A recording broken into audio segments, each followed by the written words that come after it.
How fast can you ride a bicycle?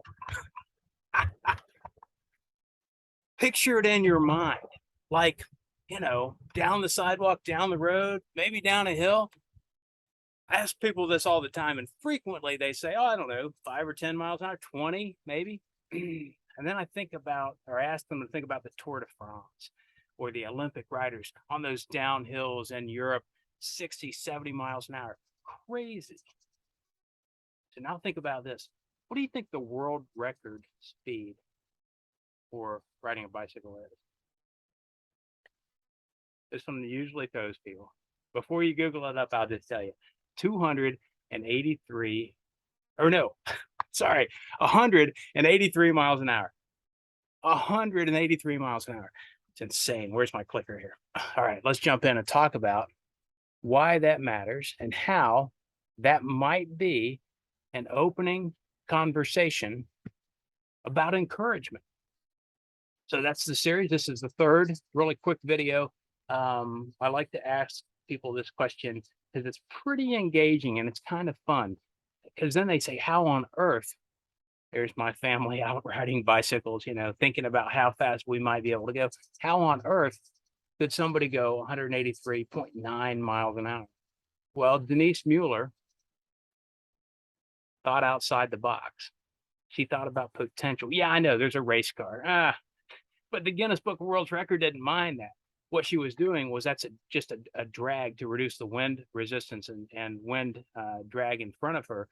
So she still, under human power, rode 183.9 miles per hour. It's insane. So again, what did she do? She put together a team who didn't think conventionally like you and I normally would about riding our bikes on the street or the Tour de France folks. She said, what's potential? What if we changed the gearing system on this old bike and made it so that every time I turn the crank, it compelled me 20 yards instead of 3 feet? What if I could reduce the wind resistance in my face? And if the world's record folks let me do that, and so I could just ride under my own power without that force against me. What if, in brief, you can help motivate folks you're working with and even yourself by thinking about possibility or potential, using outside the box thinking. I got this analogy from Sanborn. He spoke a couple of years, the potential principle. I just had the book. I left it inside. Sorry. It's a great read. Highly encouraging. The potential principle, Mark Sandberg. Really good stuff. Anyway, just a way to start thinking.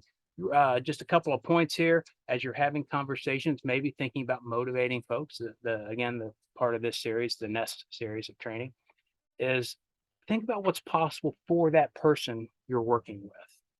How else could you connect their interest and expand their motivation?